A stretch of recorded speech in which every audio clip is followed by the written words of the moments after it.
biggest thing on phone calls I get is my hot water tank's not working, my water pump's not picking up water. So we're going to start off. Make sure your battery connections are good. Make sure your battery test's good. Check it every year. Make sure there's water.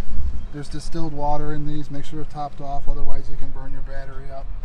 Make sure the unit's plugged in. And moving to the propane tanks. I know it sounds dumb, but make sure you have propane in them. Lift them up, check them. Get them topped off every year, then you won't have any issues. On this regulator, you can choose left or right tank, or even, some people don't know, you can put it in the middle and have either one of these on or off, and it'll pick up. If this one runs out, it'll automatically switch right to this one. The only thing with that is you won't know when you're going to run out of propane if you leave them on all the time. So I would just, when you're camping, use the left side, and then if it runs out, switch to the right, but you could put it right in the middle. That's the biggest thing with the propane issue. Not too much with that. But coming inside, with the water pump issue, people don't realize, on this unit, it's actually really nice. This is your winterized hose, and a lot of people will have this still turned on when they're trying to camp. And then this is going to be sucking in air. This is where you would put antifreeze in. This would be sucking in air and not allowing the water pump to pick up. So you got to make sure that valve is off, which is closing that line, and then this is the inlet from your fresh tank to your water pump. And then come in here. The next thing is, make sure your valves are turning the right way. If you don't have your valves turned, with this one you only have two.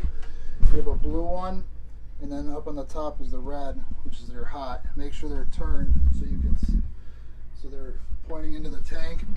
Sometimes there's a valve in the middle. Make sure that one is off, otherwise you'll have lukewarm water. And everybody calls about that because they forget, they don't remember after every year with that. If you have any questions, feel free to ask as we're going along here. Right here, this is called a thermocoupler. A lot of people, the hot water tank won't light. And this is basically a fail-safe. If a flame ever kicks up and hits here, you can, in the one way you can test it is you just eliminate it right out of the system, and you can connect it right there. And if it lights, then you know this thermocoupler is bad, and it just saves your time having to bring it in for service. You can come and pick these up. They're fairly cheap. You always want to put these back on though, because otherwise it could start everything. Something could catch on fire. That's what it's built in to do. So you always want to make sure it's in there. Always make sure your drain plug's in nice and tight so no water's leaking. And another thing is, everybody always calls and says, my drain's leaking up at the top. They're meant to weep. Hot water, it's just it just lets out a little bit of water here and there. It's normal, don't worry about it. Just make sure all your connections are good. This is your burn tube. If it ever doesn't want to light, you can adjust the airflow here. And then what I always suggest is you can take this all apart and you can clean the tubes all out, blow them all out, shove a rag down in there. You can always blow out through the tube here. It'll blow all the soot out.